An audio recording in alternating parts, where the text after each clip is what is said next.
बिस्मिल्लाहिर्रहमानिर्रहीम। अल्लाह ताला ने अपने बंदों को मजहबी त्यौहार के तौर पर साल भर में दो खुशियाँ अता की हैं।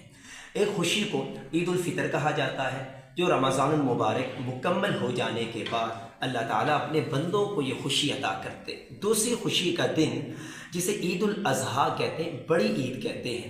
रमज़ानुल मुबारक जब गुज़र जाता है तो रमज़ानुल मुबारक के जाने के बाद अल्लाह ताला अपने बंदों को ये खुशी का दिन अता करते हैं। गोया कि ये खुशी का दिन रमज़ान के जाने की खुशी में नहीं होता, बल्कि अल्लाह अपने बंदों को रमज़ान जैसा महीना देते हैं। गोया कि अल्लाह के बंदे रमज़ान का महीना पाते हैं तो इस पाने की खुशी में ईद की खुशी उन्हें मिलती है।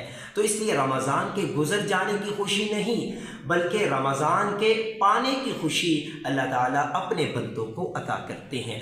ईद उल फितर, जिसे हमारे यहाँ मीठी ईद भी कहा जाता है, ये ईद का दिन बहुत बड़ा दिन है। ये ईद का दिन खुशी का दिन है।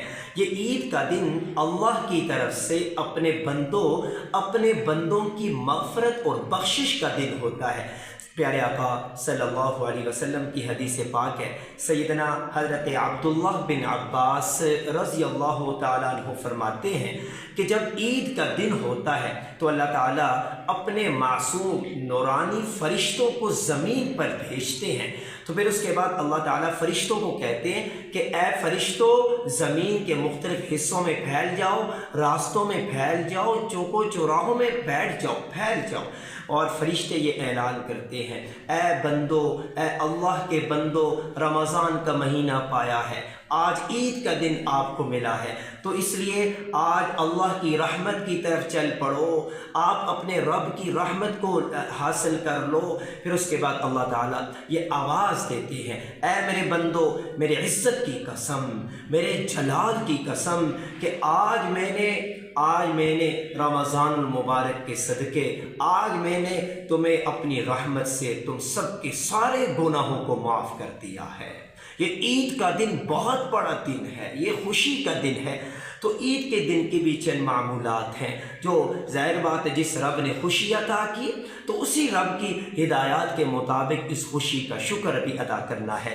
तो चंद एक हिदायत हैं, उन्हें नोट कर लीजिए, अपने पास लिख लीजिए, ताकि ये ईद का खुशी भरा दिन अल्लाह ताला हम सबको नसीब करे। सबसे पहले फजर की नमाज बाजमात अदा करनी है, फिर इसके बाद गुस्ल करना है, फिर उसके बाद खुशबू का इस्तेमाल करना है, फिर उसके बाद अच्छा लिबास पहनना है, नया लिबास पहनना है। अगर नया लिबास नहीं है तो सबसे जो अच्छा बेहतर लिबास जो पास साफ धुला हुआ मौजूद है, बेहतर सफ़ेद लिबास, वो पहन लिया जाए। फिर उसके बाद कोई मीठी चीज़ घर में हो, खजूर है, छुआरे हैं, तो ताक अदद 1, 3, 5 या 7 वो खा लिए जाए।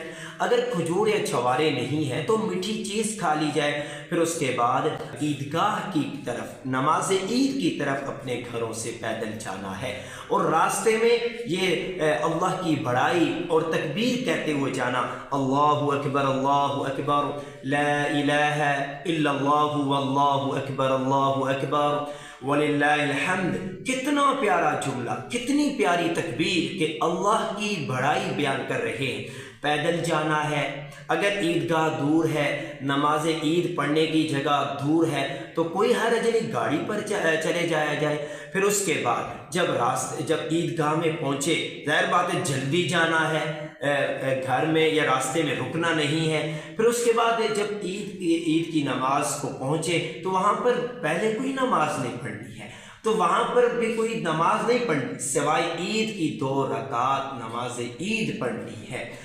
फिर ईद की नमाज आप पढ़े, इमाम ने अल्लाहु अकबर कहा तो आपने भी, मुक्तदियों ने भी अल्लाहु अकबर कहना है। फिर उसके बाद इमाम सना पढ़ता है, सुब्हानकल्लाहुम्मा व बिहम्दिका व तबारक अस्मुका व तआला जद्दुका व ला इलाहा गैरुक, अऊज़ु बिल्लाहि मिनश शैतानिर रजीम, बिस्मिल्लाहिर रहमानिर रहीम। इमाम इसके बाद 3 तकबीरें कहेगा, अल्लाहु अकबर कहेगा, हाथ कानों तक उठाएगा तो हाथ छोड़ देगा। फिर इमाम दूसरी तकबीर कहेगा, हाथ कानों तक उठाएगा, फिर इमाम हाथों को छोड़ देगा। پھر امام تیسری مرتبہ تکبیر کہے گا، ہاتھ کانوں تک اٹھائے گا اور امام ہاتھ کو ناف کے نیچے باندھ لے گا۔ پھر اس کے بعد امام جہری قرات شروع کر دے گا سورہ فاتحہ، مقتدی خاموشی کے ساتھ سنتا رہے گا۔ پھر امام اس کے ساتھ کوئی صورت ملائے گا، پھر امام تکبیر کہتے ہوئے رکوع میں چلا جائے گا۔ پھر اس کے بعد پوری ایک رکعت امام پڑھے گا، مقتدی اس کے پیچھے خاموشی کے ساتھ رکوع سجدے میں تسبیحات پڑھتے رہیں گے۔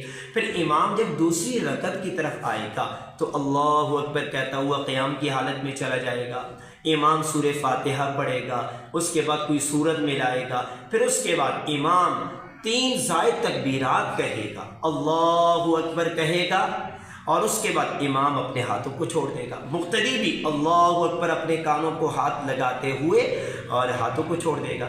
اسی طرح 3 زائد تکبیرات جب ہاتھ اپنے کانوں کی لو تک اٹھاتے ہوئے جب چھوڑے جائیں گے تو امام چوتھی تکبیر رکوع میں چلا جائے گا، اس کے بعد مقتدی بھی اس کے ساتھ چلا جائے گا۔ پھر اسی طرح امام جب پوری عید کی نماز 2 رکعت پڑھ لے، مقتدی اس کے پیچھے ابتدا میں جب پڑھ لے گا، پھر اس کے بعد امام 2 خطبے کہے گا۔ مقتدی خطبے کو اچھے طریقے سے سن لے گا، چونکہ خطبے کا سننا واجب ہے۔ پھر اس کے بعد جب خطبہ ہو جائے، مکمل ہو جائے، دعا ہو جائے، پھر اس کے بعد اٹھ کر عید اگر کہیں آپ کی ملاقات کسی سے نہیں ہوئی ہے، 2-3 دن گزر گئے تو کوئی حرج کی بات نہیں ہے، آپ عید مبارک کہیں، آپ انہیں بارک اللہ تقبل اللہ، آپ ان کے ساتھ معانقہ کریں، مصافحہ سلام مصافحہ کریں، دعائیں دیں۔ خوشی کا دن ہے جو اللہ تعالیٰ نے مجھے اور آپ کو نصیب کیا ہے، تو اس لیے کہ عید کا دن اس طرح گزارنا ہے کہ جس طرح اللہ نے اپنے پیارے حبیب محمد الرسول اللہ صلی اللہ علیہ وسلم کو بتایا اور آپ صلی اللہ علیہ وسلم نے ہمیں سکھایا ہے۔ تو کوشش یہی کرنی ہے، اللہ تعالیٰ ہمیں اس عید کی خوشی صحیح معنوں میں گزارنے کی توفیق عطا فرمائے، آمین۔ اللہ حافظ۔